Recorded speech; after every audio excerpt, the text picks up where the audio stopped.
Halo semua, ketemu lagi dengan Pak Beni. Semoga kalian di sana dalam keadaan sehat semua ya. Pada video sebelumnya, Pak Beni sudah membahas bab bilangan bulat bagian keempat, yaitu tentang perkalian dan pembagian bilangan bulat. Nah, pada video kali ini, Pak Beni akan mulai membahas bagian kelimanya, yaitu tentang membandingkan bilangan pecahan. So, siapkan alat tulis kalian, mari kita mulai.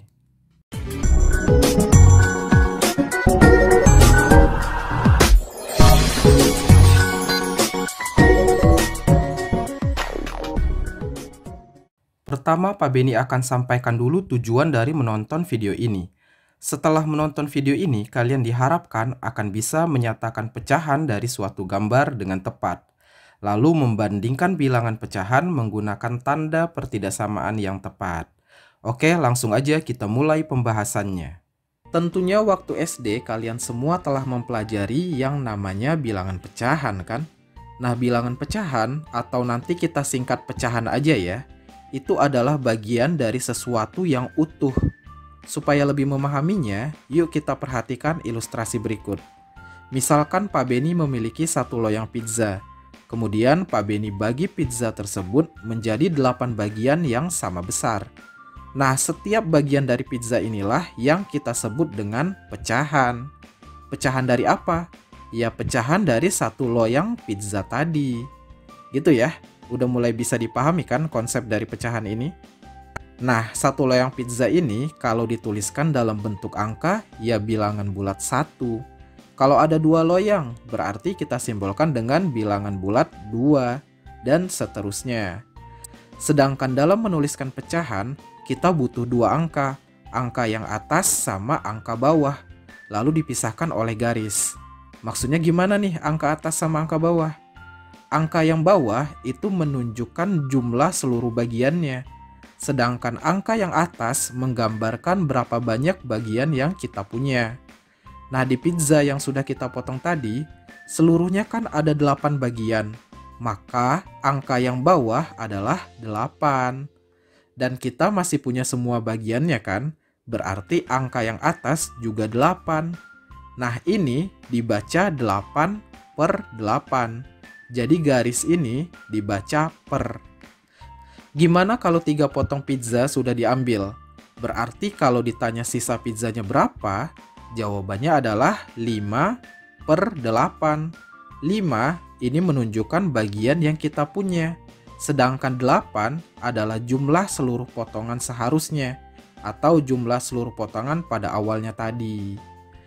By the way, dalam pecahan, angka yang atas ini namanya pembilang, sedangkan angka yang bawah namanya penyebut.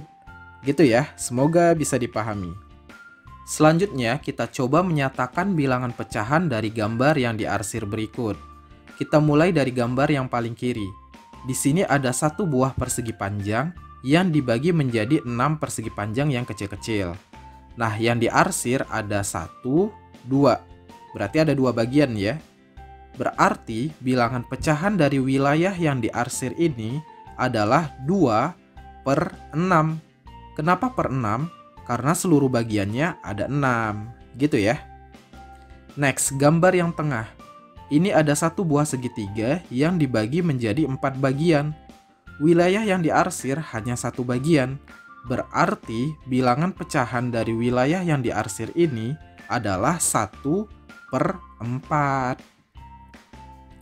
Lanjut lagi, yang paling kanan ini ada persegi panjang yang dibagi menjadi 1, 2, 3, 4, 5, 6, 7, 8, 9, 10, 11, 12. Berarti ada 12 bagian.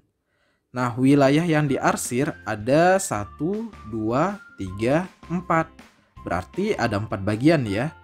So, bilangan pecahan dari wilayah yang diarsir ini adalah 4 per 12. Gimana? Bisa dipahami kan? Next, sekarang kita mulai membahas cara membandingkan bilangan pecahan. Contohnya kayak gini.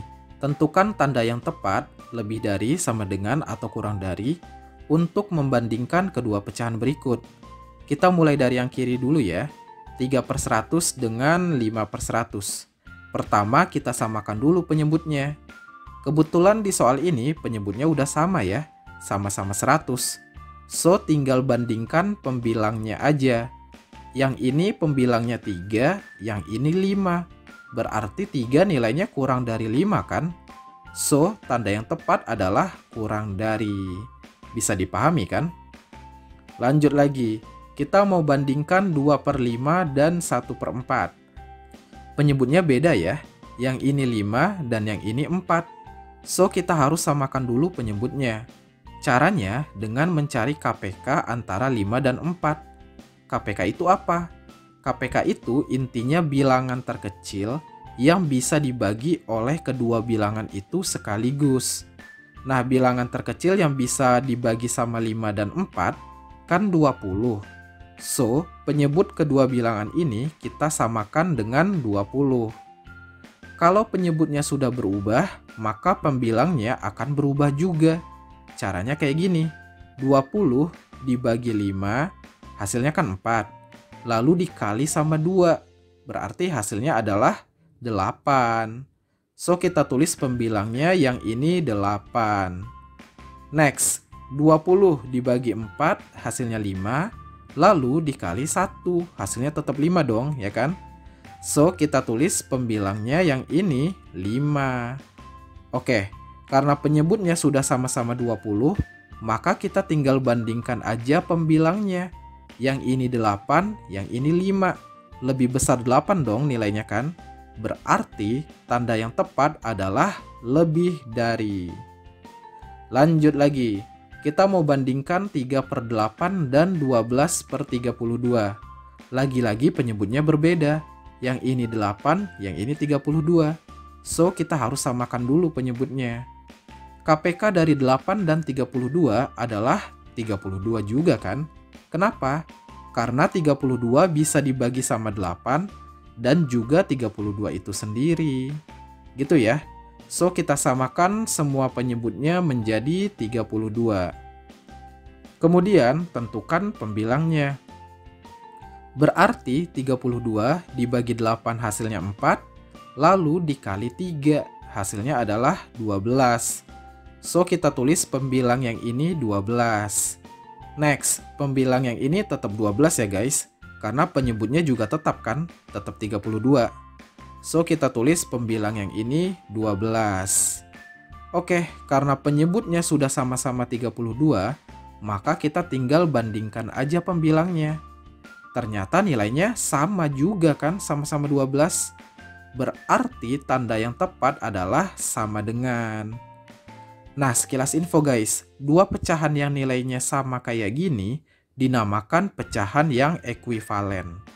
Gitu ya, semoga bisa dipahami. Terakhir, kita akan mengurutkan pecahan yang bentuknya berbeda. Contohnya, urutkan pecahan berikut dari yang terkecil. Di sini pecahannya ada 1/3, 36%, dan 0,3. Kita susun dulu ke bawah ya, supaya mudah terlihat. Ini kan bentuk pecahannya beda-beda. Yang ini pecahan biasa, yang ini dalam bentuk persen, yang ini bentuknya pecahan desimal. Untuk bisa mengurutkannya, kita harus samakan dulu bentuk pecahannya. Boleh dijadiin pecahan biasa semua, atau persen semua, atau bisa juga desimal semua. Nah, kalau Pak Beni lebih prefer disamakan ke desimal semua. Oke, lanjut ya.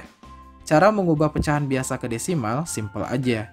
Kita tinggal bagi pembilang dengan penyebutnya. So, ini jadi 1 dibagi 3. Bagi seperti biasa aja ya guys. Nanti akan kita dapatkan hasilnya adalah 0,33. Bagi yang masih belum tahu caranya mengubah pecahan biasa ke desimal atau sebaliknya, silahkan cek link videonya di pojok kanan atas. Oke?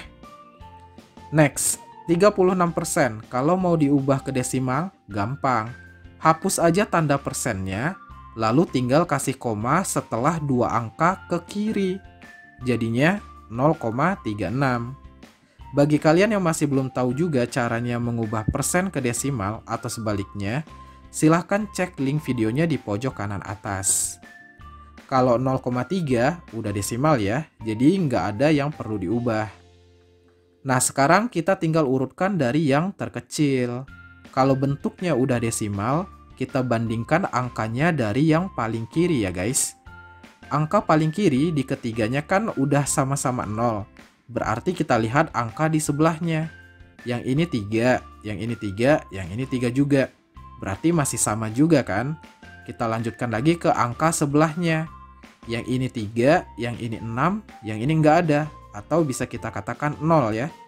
Berarti yang paling kecil kan yang 0,3, kemudian yang ini 1/3, dan yang paling besar adalah yang ini 36%. Jadi begitulah urutan pecahan tersebut dari yang terkecil. Bisa dipahami kan? Nah sekarang giliran kalian ya. Silahkan coba soal berikut. Nanti kalau udah ketemu jawabannya silahkan tulis di kolom komentar. By the way, buat kalian yang bingung, untuk soal ini, kalian harus pahami dulu cara membandingkan bilangan yang ada tanda negatifnya. Silahkan dipelajari pada video part kedua. Nah, kalau untuk soal ini, kalian boleh jadikan pecahan biasa dulu, atau kalau yang udah mulai mahir, ini bisa langsung dibandingkan aja kok dengan membayangkan posisinya pada garis bilangan. Seperti biasa, kunci jawabannya Pak Beni letakkan di deskripsi video ini, supaya kalian bisa cek jawaban kalian benar atau enggak. Oke, itulah video pembahasan tentang membandingkan bilangan pecahan. Untuk video selanjutnya, Pak Beni akan membahas bagian ke-6, yaitu tentang menjumlahkan dan mengurangkan bilangan pecahan. So, stay tune aja ya. Semoga video ini bermanfaat. Terima kasih sudah menonton, dan ciao!